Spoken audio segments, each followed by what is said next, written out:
The unofficial final table of the most famous poker tournament in the world is set as only 10 players remain in the 2022 World Series of Poker main event. There were 8,663 players who began the tournament, and after grinding it out for many hours over the past week, the field was whittled down to 10 contenders, and only one of them will achieve poker immortality by winning $10 million and the coveted gold bracelet. The one seat is occupied by Philippe Souki, who is the short stack with $13.5 million, but don't count out the 33-year-old Brit just yet. He has almost $1 million in live tournament cashes, and although he studied business in college, he is a professional poker player. Adrian Attenborough is the 2 seat, and through some incredible plays on day 7, he has amassed $50.8 million of the chips in play. Less than a year ago, Matija Dobric placed 32nd in the main event. The 31-year-old Croatian hosts a handful of other cashes on his resume. I will just play hand for hand. Anything could happen. I do my best in every spot, and that's it, nothing special.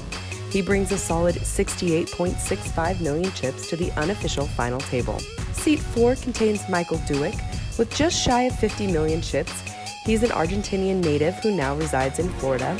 He has a second-place finish earlier this World Series, and at the tender age of just 23, he is the youngest player to reach the final table this year. Matthew Su is the co-chip leader of the final 10 with 83.2 million chips, and he's in the middle of the table in seat 5. He's an experienced cash game poker player who resides in Washington, D.C. He has a law degree from Boston College, but now plays professional poker. I think the money would be amazing, but I think number one for me would be the chance to have this life experience of performing at my craft, on the biggest stage, in front of friends and family. In the 6th seat sits John Eames, who is currently one of the most accomplished live tournament poker players with $2.2 million in live tournament winnings.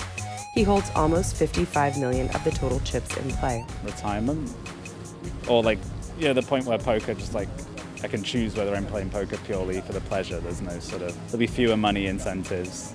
Next to John in the 7th seat with 35.35 million chips is Jeffrey Farnes. Originally from Idaho, he now lives in Oregon, where he enjoys golfing and fishing in addition to poker. Got a lot of people to compete with. It got loud out here yesterday. I got enough people coming that we can compete. Canada's Aaron Duczac occupies the 8th seat with 56 million chips. Duczac is 40 years old and considers himself a businessman. I ran pure. Every time I had the best hand, which was every time, it held.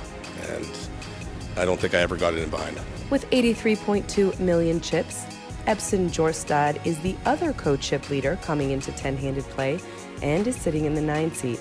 The Norwegian who resides in London will be fighting for his 2nd bracelet of the summer. I'm not going to be the guy who, if I win this event, I'm okay, I'm the fucking best, because I'm not the best. The 10th seat contains another extremely accomplished live tournament professional. Conniff has 24.4 million chips and almost $3 million in tournament winnings prior to this event. Conniff is from New York, and at just 34 years old, he celebrated his birthday on July 13th. I don't have words to describe what it would mean to win the main. It's beyond a fairy tale. I'm excited, and it would mean the world to me.